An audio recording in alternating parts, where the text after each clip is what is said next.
You're listening to the Religion Unplugged podcast. I'm Matthew Peterson.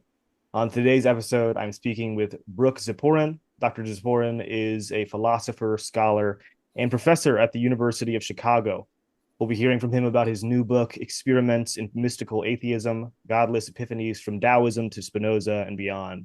Brook, thanks so much for talking with me today. Thank you very much for having me. I'm really looking forward to talking with you. Yeah, I think just to start, you're talking about mystical atheism, and that's different in some ways. You're drawing a distinction from a more humanistic, scientific new atheism, and you say that you're not advocating for the humanistic rejection of religion, but the religious rejection of God. Can you sort of break down what you mean by that and why it's so important to the book? Yeah. The book starts trying to kind of feel out just from a little bit of a personal perplexity, a feeling I've had for many years, but also have encountered in other people, which is a kind of strong but inchoate religious sensibility, which consistently feels thwarted or limited by certain familiar notions of God or of theism, right? And in its initial form, that's just sort of a vague feeling. And so the book really grows out of trying to unpack whether there's something sort of substantial and philosophically interesting about that, or if it's just sort of a personal psychological quirk. So I'm at least trying to make the case for what it is in particular that is being intuited as sort of the essence of religious experience per se, and particularly mystical experience, which is not enabled or encouraged by the notion of God, even a sort of negative theological, mystical notion of God as it emerges in the monotheist traditions, but even in sort of Neoplatonism. I talk a bit about Plotinus in that context in the book, is not enabled, in other words, by that, but is actually made impossible by it. And so to do that, I had to sort of, there's an attempt there to think about, well, what exactly do I mean by religious or mystical in that sense, right? And I mean, it's this kind of reverse engineering. I'm trying to think backwards to what is at the root of that intuition. And so the notion there has to do with certain ideations, mentations, ideas that are not empirically given, but which change the nature of experience in a profound and sort of global way. Hmm. So I mean, in traditional religious terms, this means if you have a belief in God and sort of divine purpose, it will change the way you see everything in your life, in the world, in history, at one swoop, right? And the more sort of thoroughgoing that is, the more I consider that a religious experience. And there are some ideas, and again, you may or may not even be reckoning that they're true, but even just to entertain certain ideas gives a profound, radical change of perspective. And so rather than thinking of the religious experience as the new perspective itself, however global, I'm thinking of religious experience as the actual transition between global perspectives on the world and the kind of catalyst of certain kinds of ideas, or faith ideas, or speculative conceptions, or experiential kind of focus shifting that is enabled by certain kinds of ideas or experiences. And so from there, the attempt there is to try to kind of account for both why the idea of God has been a powerful version of that, but also why it is self-limiting in a way.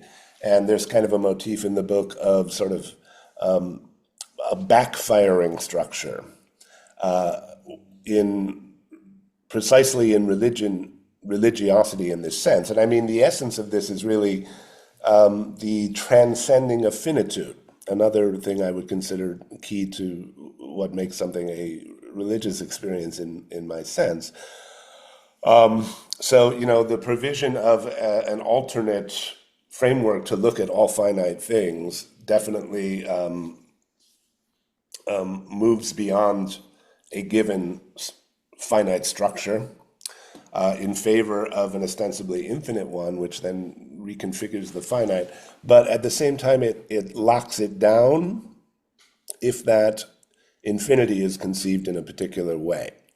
And so in the book, and that way, what I'm calling monotheism in the book is basically rooted in this idea from going back to ancient Greek pre-Socratic philosophy from Anaxagoras, the idea of nous or intelligence as arche, as first principle, which is brought up by Socrates in Plato's Phaedo as sort of the inspiration for his own philosophical quest, culminating in the idea of the good, and basically around the idea of a single purpose that has the causative role in making the world what it is. And so I'm having studied non-theistic religious traditions for many years, I began to feel that there was a way of centering on that experience of the inexhaustibility of the finite or the convergence of the infinite and the finite, which is enabled by an approach to infinity which is not determined as nous, in other words, as mind, and therefore as beholden to purpose. Because, there's a basic structural thing about purpose, or the notion of the good, which is that it is dichotomous. In other words, it is intrinsically oriented toward excluding something, right? It is, to have a particular purpose is to be attempting to maximize what accords with that purpose and eliminate or at least marginalize whatever does not accord with it, right? So that's a structural thing that you're going to get. And so there's a long story, historical, philosophical story, or intellectual, historical story about the sort of permutations and evolution of this basic idea, which I'm tracking there back to Anaxagoras, to Plato. It has a form in out of the frying pan into the fire form in Aristotle. I'm claiming it's taken up into the monotheistic theologies, has an interesting nodal point in Neoplatonism, and particularly in Plotinus, which I think has a big impact on attempts to overcome the limitations, let's say the dualistic implications of the theology of the good. I mean, this is philosophically one of the more interesting pieces of this. But which, in accordance with that initial intuition, I'm trying to show ways in which this limits the original impulse, which is precisely to overcome the finitude of a particular absolutely disambiguated picture of the world. In other words, determine it all the way down. So, I mean, I can say more about that in the particulars of that if you want. There are a few sort of key motifs that come up along the way. And then the book moves along into certain instances, and a particular emphasis on Spinoza, precisely because he's kind of using theological tools intellectually to break the back of what, in that very analysis I was just sketching, is sort of the key point there, the teleological structure of the world. In other words, the purposivity of the infinite. Right. So, yeah. And then from Spinoza, a little track through other thinkers in Europe, Nietzsche, Bataille, little pieces here of Schopenhauer and Schelling and Hegel that are important in that story. And then I don't know if you had time, probably maybe not, to look at sort of the online appendices. There's a lot of material where also in playing with sort of how those themes will play out in non-Western traditions. So in Chinese Confucianism, Chinese Buddhism, in Taoism, and so on. Yeah, yeah, and it's fascinating how you were able to um, do all of these different thinkers from all over the planet, from all over time. But you sort of start with very early on, I think in the introduction even, um, you start with a a slightly critical view of the new atheist writers, Oh yeah. like Dawkins and Hitchens. What do you think falls flat for you about these guys, and why is it so important that they don't miss the things that they're missing? Yeah, yeah, right. I mean, that was key for why I even wanted to write the book, because I'm quite sympathetic to them, I must say, in a certain way. I think I say it in the book. I enjoy reading what they do, and I can see the impulse and why it's felt to be necessary. But I also think it's a couple things. I mean, one, it's futile. So one of the in those early pages, I mean, it's basically a circular kind of an argument about the authority of reason or a particular kind of reasoning. And so, it reduces to a, again, that's why I want to call this mystical atheism, religious atheism, which will, on the one hand, is just presupposing the standard that it's judging by, right? And so, I have a little slightly jokey section in there about, it really does not advance. You cannot argue against religious belief in this way because it is not rational, right? I mean, it is first of all, the authority of reason is part of what is at stake in the argument, right? Or the nature of reason, or the nature of a particular kind of reason that is, works from discrete premises to discrete conclusions,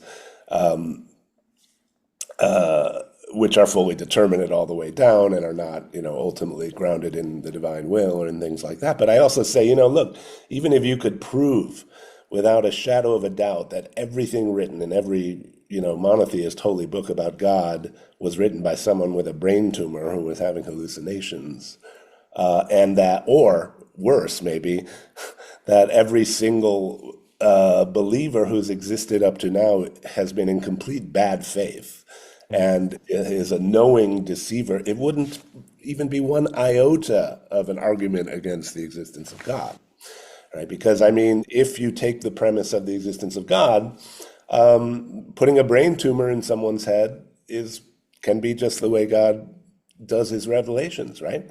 And indeed, working in mysterious ways, that every human so far has been a conscious liar doesn't make what is revealed by their lies not also, or sort of all the more so in the control of the divine will.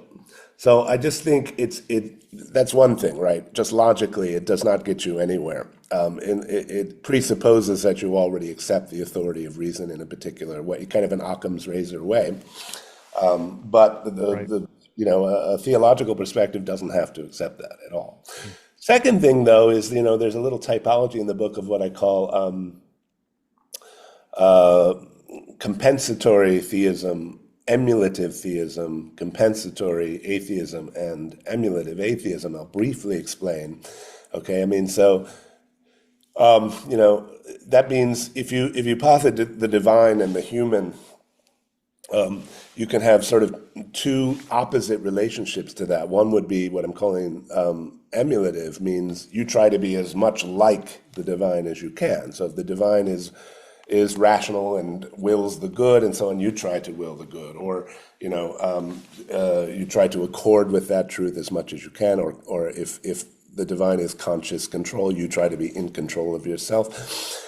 But there's also an opposite way that theism can read, which is what I'm calling compensatory theism, which means, not my will, but thine be done kind of thing, right? So I can relinquish my own will in favor of the divine will. So I'm trying to be exactly the opposite. We kind of fit together as opposite pieces there. I let God work through me, so I don't do work. right? And really, in historically, everything's somewhere on that spectrum, right? And no one's all the way in one camp or the other. But the thing is, you have a similar thing going on the atheist side. And so you have a compensatory atheist will be someone who says, okay, the universe has no purpose, there is no one in control, but therefore we should be in control. We should have a purpose. You know, this is like Voltaire, we must cultivate our garden, right? Or maybe an existentialist idea, life is meaningless, we must make our own meaning. The thing about that is it still regards purpose or meaning or having a specific, unilateral goal as the sole model of what value is, what is valuable. It's still, in a way, the divine model, right, of the ultimate source of things as something with a will and a purpose. It's just that now that it's not out there, we have to be it. So I think the new atheists are in that camp more or less, right, as most secular atheists are, which is to say they continue. So I'm saying on the one hand, they don't get how theological thinking really works, but on the other hand, they are themselves still kind of in the thrall of a certain theological conception, which is this idea that purposive activity or agency is the ultimate horizon of existence, right? It's now become, a human prerogative rather than a divine one.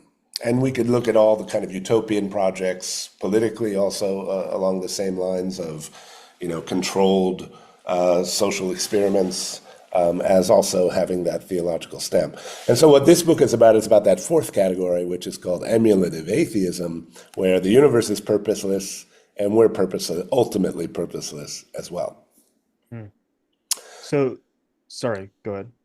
Well, just one clarification, because I know this is and I beat this dead horse over and over in the book because it's almost always, the first misunderstanding. But when I say ultimately purposeless, right, I don't mean without purposes, right? I mean the ultimate horizon of both being and activity is not any single purpose.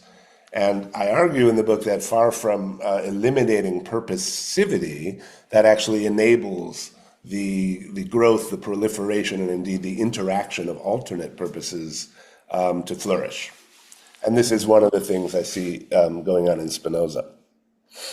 And if I could just clarify, what exactly is the distinction between someone who chooses their purpose and somebody who is doing more what you're advocating for, which is not discarding purposivity, but Yeah, not completely embracing some yeah. set of ideas or something?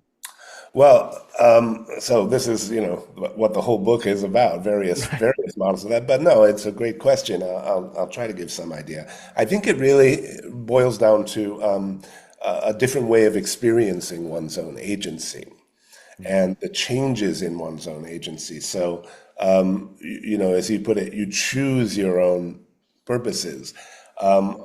Whether we experience our own enactment of choice, and I'm not denying that choice happens or even that it must happen, whether we feel that is the ultimate peace that has no antecedent and is not always saturated with sort of counter purposes and alternate readabilities, if I can put it that way, ambiguities, which are for some specific purpose being channeled in a particular way.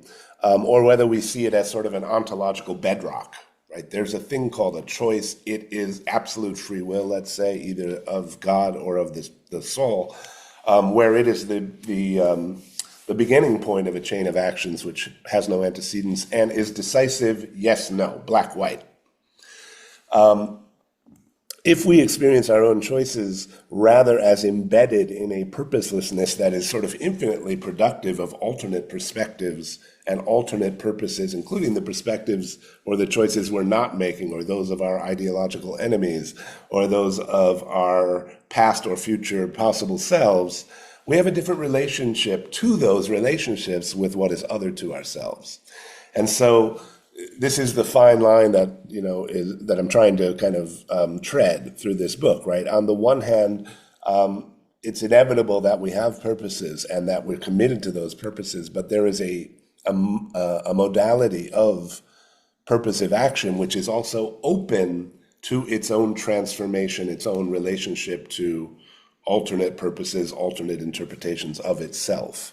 And I think this is really important in a religious sense, in that it opens a dimension. There's for love, really, to be kind of sentimental about it, which is to say the relation between my personhood and the personhood of another person, when neither of our personhoods is ultimate. In other words, personhood is embedded in and saturated and traversed by the non-personal or the alternately personal from the bottom up. And so if there is a person, like a divine person, whose person all the way down, whose will all the way down, whose choice, decision, conscious pursuit of the good all the way down, top to bottom, that changes the nature of love in a way which I'm trying to critique in this book, right? That human love always involves each of our relation to the part of ourselves which is not completely in our own control. And so our control is emergent. It emerges from our non-control, and that includes our choices. This goes back to some things in Chinese philosophy and in Taoism and the Zhuangzi in Guoxiang, who I wrote a book about many years back, where, there's a certain spontaneity that even our choices, even our deliberate activity is something we don't control. In other words, I don't choose to choose, right? There's a dimension, there's a level, even in my experience of choice, which is a spontaneous outpouring of the non-spirit. Wow. Well, Yeah. Yeah, I think that makes sense. I appreciate you making that clarification. I also want to give you space to talk about Spinoza more in depth, because you spend almost 100 pages on yeah. Spinoza in the book. It's by far your largest chapter. You've mentioned him several times already. But what do you think is so key Yeah. about his beliefs to what you're trying to say to the book? Yeah, I know. I mean, the book is a little lopsided in this way, and I tried to make a case for why it should be. And as I said, I mean, even though, the section on Chinese philosophy, which is online and not in the book, is actually longer, and in the past I've written much more about that. Really, one of the main motivations to write this book was I really wanted to do this deep dive on Spinoza, which I've been doing in the classroom for the last decade or so. Yes, and I think he's key. I sort of mentioned it in passing before, because Spinoza, in a certain odd way, has given us, historically, Spinoza is this profoundly ambiguous figure, right? He's sometimes described as the poet Novalis described him as the God-intoxicated man, right? And on the other hand, he was kind of excoriated as this exemplary atheist, materialist, demon almost, in the cusp of the Enlightenment. And so, and that ambiguity, I want to claim, is not an accident. It's because of what he's doing, which, I describe in there as almost a theological proof of God's non-existence. Now, what do I mean by that? So there's two things. One is that method. He's totally within the tradition of Western philosophy. He is using Cartesian methods and actually theological categories, right, from his own upbringing, but to make a hugely important shift. And there's sort of two pieces to this. One is the traditional ontological proof of the existence of God, right? A being than which none could be more perfect must include the perfection of existence, and therefore, in the very conception of God as the most perfect being, his own existence is guaranteed. That's, a kind of caricatured version of that goes back to Saint Anselm. Saint Thomas Aquinas rejects this ontological proof and provides others, but Descartes revitalizes it, right, in a new form. And Spinoza adopts it, but he kind of adopts it in a way that shows that it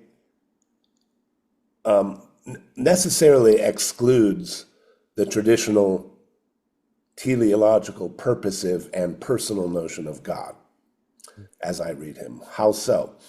Instead of saying perfect, which is a relative and vague term, he kind of boils its essence down to a being whose conception involves its existence, okay? A being which cannot be conceived except as existent, right? So, you can take out the perfect part and just something in the conception of God already admits that it exists. What is it that can only be conceived as existing, i.e. that if you are to deny it, you are actually, even conceptually, already against your intention, admitting it. And he goes to, as I read him, the Cartesian cogito, I think, therefore I am, cogito ergo sum, as an example of this, and that was kind of Descartes' first attempt at that, which was to say, well, I can doubt everything, but there's one thing I can't doubt, which is that I'm doubting, that the act of doubt is going on. So something who the very conception of which demonstrates its existence is thought itself, the thought or the doubt itself. And I won't go into the details, they're in the book, right? As we said, there's 100 pages of minutiae about this, but Spinoza will then say against Descartes, there's another example of that on Descartes' own premises, which is extension or the physical universe or space. To conceive its non-existence actually is a contradiction in terms. Why? Because space itself, if denied, only posits more space. So when you say something doesn't exist, you're conceiving it being replaced, as it were, by an emptiness or an indetermination. But if that is the thing, and it turns out it's not just empty, it involves an infinity of modes and attributes, then that is exactly the thing that fits the definition of God. And hence, I will, a lot of detail philosophically about Spinoza and how he puts those two together, but he's basically using that traditional ontological proof structure to show that there is indeed a necessary being, and that necessary being cannot not exist and is the ground of all existence and provides not only an explanation for all our knowledge and the diversity existed in the world, but also the means of our salvation, if you like, of religious experience. But by definition, it cannot be a purposive being. Purposive being must have something outside of itself that it seeks or that it lacks or that limits it. And this will be infinite in infinite ways, because only infinity is something the conception of which involves its existence, right? Because infinity means whatever you can conceive is included in it. So if I try to conceive of a negation or an absence of infinity, the definition of infinity tells me I have to include that, and I have failed to deny the existence of infinity. And he has reasons to argue why it's indivisible, why it's necessarily active, why it's necessarily indivisible. So all that going on, so that's why it's so important, right? And therefore from within the tradition, because the Chinese thinkers and the Buddhist thinkers never have this God notion really in the sense I'm sort of taking aim at here, which is the nous as arche version. They don't have that at all to contend with. They have little types of things that are similar, but they don't have a full theological notion of God to contend with. Spinoza takes it, and he still calls it God for most of his work, right? Which is why the confusion, right? Because it fits the definition of God in everything except the main thing, for me at least, which is this notion of ultimate purpose. And then Spinoza's great for this too, because then he says to exist is to have a purpose. One's being and one's purpose actually coincide. He calls this conatus, or the endeavor to continue to exist. which also means to have more activity, more quote unquote infinity, godlikeness in that sense. So he was really crucial to this. And I mean, if you think about the upshot of this, it also has this immediate, implication that if I or anyone am able to doubt the existence of, let's say, the Christian God or the Muslim God or the Jewish God, I have proved by that very thought that what I'm thinking of is not God Mm. in Spinoza's sense, right? And which is the theological tradition's own definition of God as most perfect, or as, something necessarily existent. So, in other words, God has to be something that it's not only that I have a choice, I can believe exists or doesn't, or I can imagine that it doesn't exist. If I can imagine that it doesn't exist, the thing I'm talking about is not God for Spinoza, right? So if there's even if one person for 1 second thinks, wait a minute, does that God described in this holy book exist? That thing is not God. Mm. Yeah. Mm. Right. Well, I think that's all we have time for today, unfortunately. But I'm happy to end on Spinoza as it was so important to the book. And once again, that's Brook Ziporyn's book, Hey, Experiments I'm in gonna do a Mystical plug. Atheism. There you There go. we go. Beautiful. I don't know. Oh, I it's can't get it to focus. There you go. there, beautiful. There it is. It's a good read. Great introduction to mystical atheism. Not even an introduction, an exhaustive analysis of mystical atheism. Brooks, thanks so much again for your time. I really appreciate it. Thank you, Matthew. It was a pleasure to be here, and I really appreciate you dipping into this exotica on the podcast. Absolutely. All right. Have a wonderful rest of your day. You too. Thank you. Bye bye.